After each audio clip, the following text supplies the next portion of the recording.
Welcome back to the Source Garage. This is part 5 of the tire and rubber cleaner experiments. And so parts 1 through 4 is all of these cleaners were used on the tires. They were all dressed. And so in this video, what I'm going to be doing is doing direct comparisons between the most expensive cleaners I have, being the Adams Tire and Rubber Cleaner, and the Pinnacle Advanced Tire Cleaner against the cheapest stuff, so Simple Green and Super Clean. So you can get a direct comparison of something that's drastically more expensive versus the cheapest things you can buy by the gallon, just dilute or use straight, to give a real just example side by side of what the difference is and if there is any meaningful difference. Then I'm also going to be showing the 2-week and 5-week updates for the dressing and how it's holding up on the tires, so you can see if there's any difference between where the cleaning was done with the different products and if the dressing's been adhering the same way or if it's beginning to fade sooner or later, depending upon which product was used. So after we do the cheap versus expensive experiment, the 2-week and the 5-week update will come back for a conclusion of what all this actually means. So let's get to it. All right, so here's the front driver's side tire.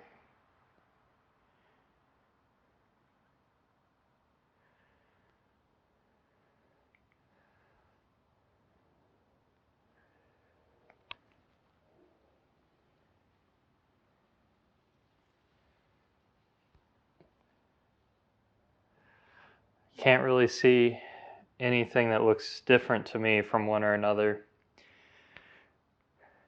The spot on the bottom right here is just from where the tire was sitting when I did the dressing, so it didn't get any on it. But the rest of the tire all looks the same to me.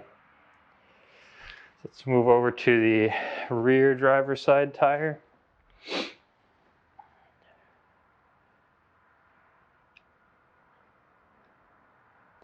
Again, I really don't see any discernible difference between these. And there's the spot that didn't get dressing on it.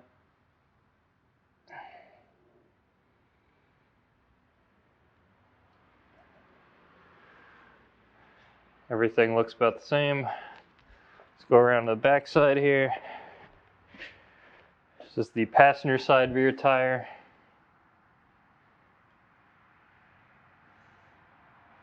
Again, I'm not seeing any fading or brown spots anywhere.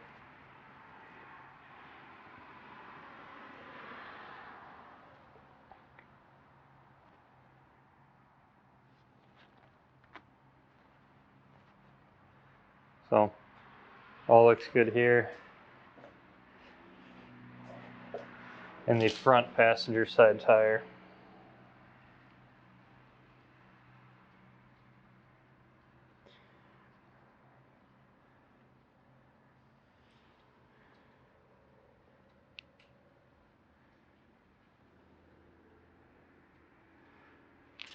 Everything looks pretty much the same.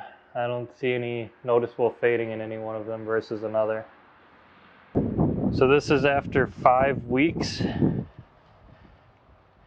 And clearly you can see all the browning fading around the entire tire.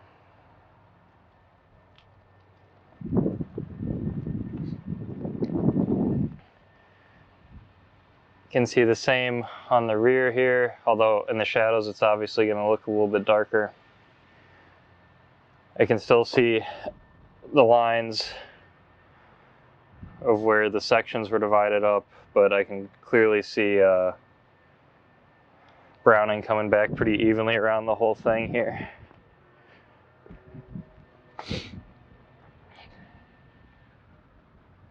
I'm not seeing any one section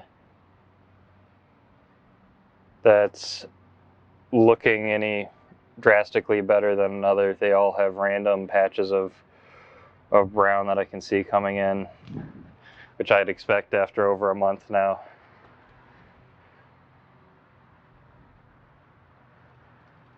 This side looks the best because we're in the shade the most over here, but I hope it's coming through on the camera here. You can definitely see the same browning that I was seeing on the other sides. So no noticeable difference that I can see right now on any sections of the tires after, again, this is, I believe it's 5 weeks now. All right, so we've got 2 of the more expensive products here, Adams Tire and Rubber Cleaner, Pinnacle Advanced Tire Cleaner. And then the cheaper products got some Simple Green and some Super Clean at full strength. So I'm basically just going to do one of these in each section, go around scrubbing them, rinsing off the brush in between each section.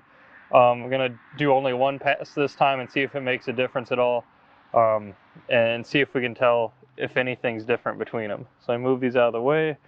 I'm going to pressure wash the wheel to start with.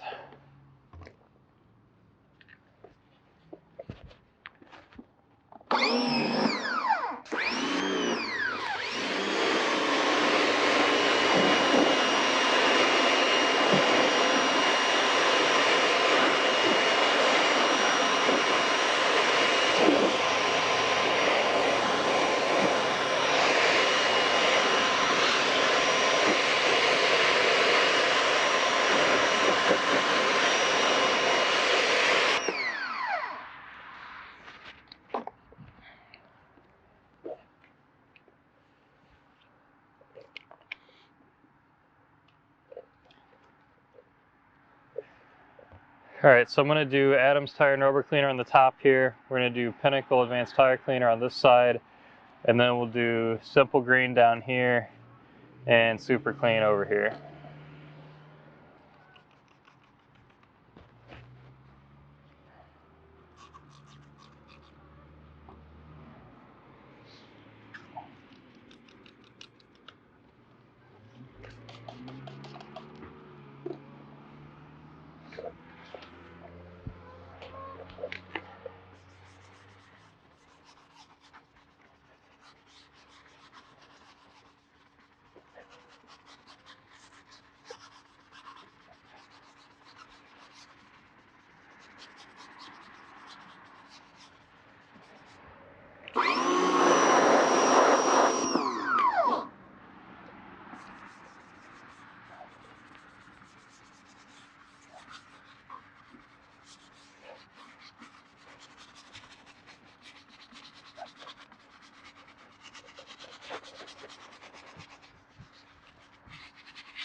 Alright, I'm going to rinse off the whole tire now.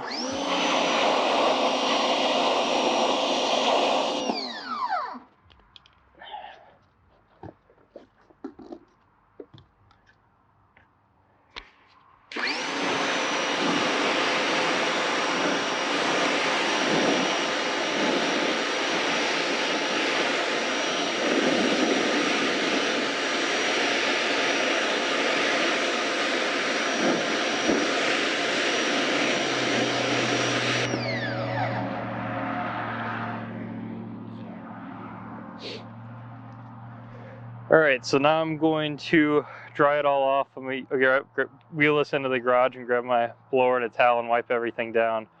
And also, just for, I should have thought this before, for control, I'll just pressure wash the back and we'll see what the back of the wheel looks like just with a pressure washing and nothing else here. No scrubbing of any kind.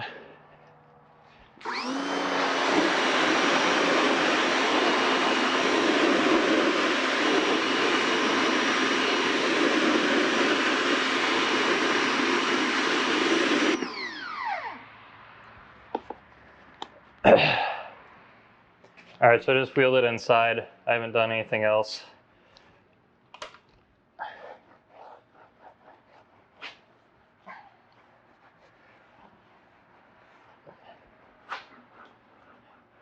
I'm going to dry the whole tire off here, and then we'll have a close look at everything.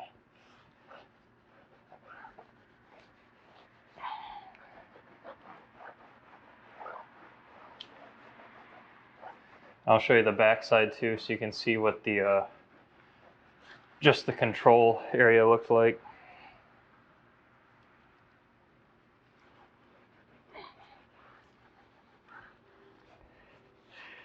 And really just drying it off here, I think I'm seeing the same thing that was in the other testing, that it's not really making a difference. The expensive products versus the cheap ones, they all seem to clean equally well.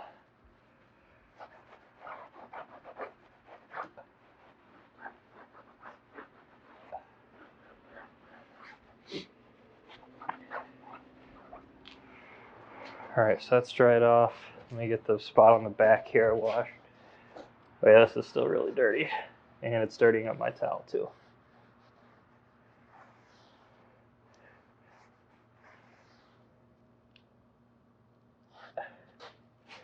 So at least we'll have a good control.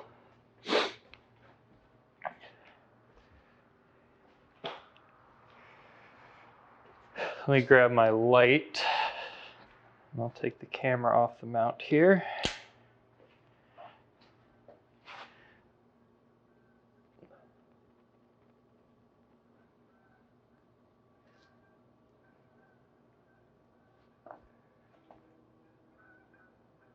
There's still some streaking from where I didn't get it completely dry.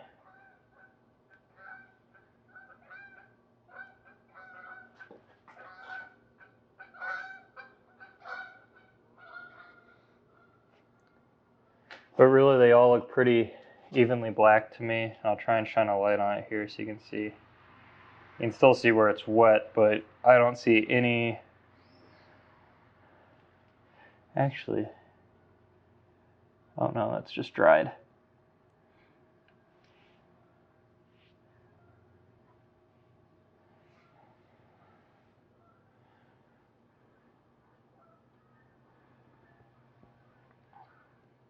So where you're seeing some of these like faded patches, that's just where it's dried off.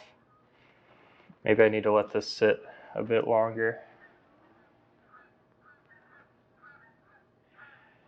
But everything looks about the same to me. Kind of a matte black with some patchy brown spots. Although, again, I don't feel any dirt of any kind coming off. So actually, let me grab a paper towel. I'll show you what I'm rubbing on here and give this another second to dry. So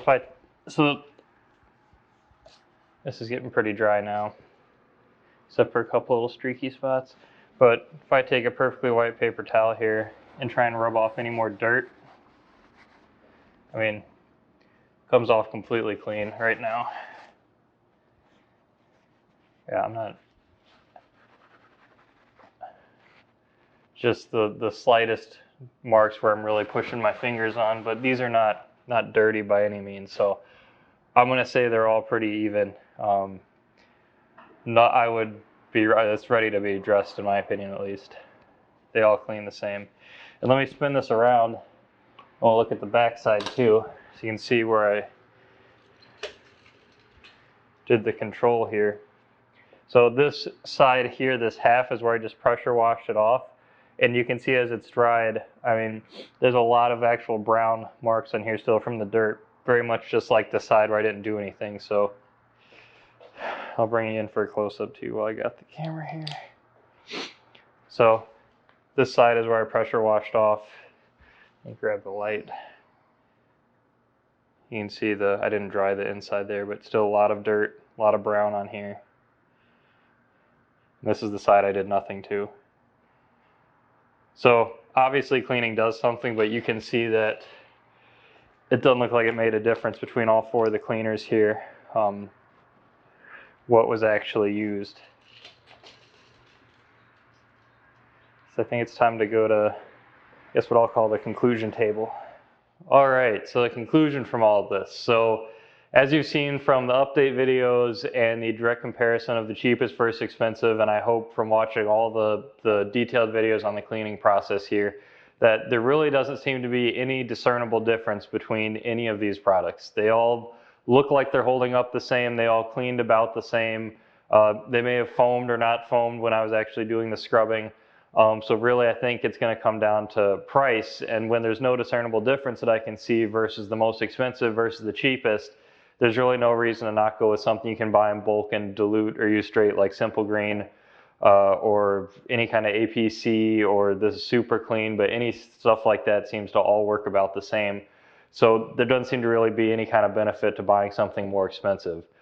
This also, I think, means that some of these products claim to be wheel and tire cleaners, right? So that you could spray them onto your wheel and then get the tire while you're at it, or vice versa. So if you already have a favorite product that's relatively cheap you're using on the wheels, it's probably going to work fine on the tires as well. So really, I think the whole point of this experiment has been that there really doesn't seem to be a value in paying a lot or a premium or having an extra bottle in your arsenal to say, oh, I'm just going to use this for tire and rubber cleaning. It really doesn't seem to be a value that I can figure out. Now, one thing I do want to call out, and I'm going to give a shout out to Hallmarks Detailing here thank you for commenting on the first video and telling me this about his experience with non-OEM tires, that he believes that something like Adams Tire and Rubber Cleaner is going to have an oil in it or some other chemical that I'm not sure of, I couldn't find it anywhere, that is going to help prevent the bloom from coming back immediately after cleaning it. But he said he only experienced this again on non-OEM tires. So I don't have any of those in my little fleet of cars I have here. And I haven't seen any of it, but that's one thing I'm going to call out here, at least for someone else's information. So maybe in special cases or certain circumstances, something like that may be of added value, but I'm not going to claim that here for any certain reason. So that wraps up all the experimentation on tire and rubber cleaners, and it's freezing cold here in winter. I know I'm in a short sleeve t-shirt, but it's actually about 45 degrees out right now. Probably one of the last warm days I get here. So if you've seen the other video on my channel, I showed you all the wheel cleaning products I have right now. And so once it warms up, or if I can try and sneak in a warm day here or there, I'm going to be doing a ton more testing next spring on all the different types of wheel cleaners, again, getting as in-depth as possible on everything about the wheels, and I'll try and get calipers and inside wheel arches too, and try and spread the word about all this information that I can find. And again, tying that back to the wheel detailing stand here, which hopefully will be starting to ship here in a couple weeks, so please buy one of those if you haven't or if you can. But anyway, thanks for following along, and thanks for watching.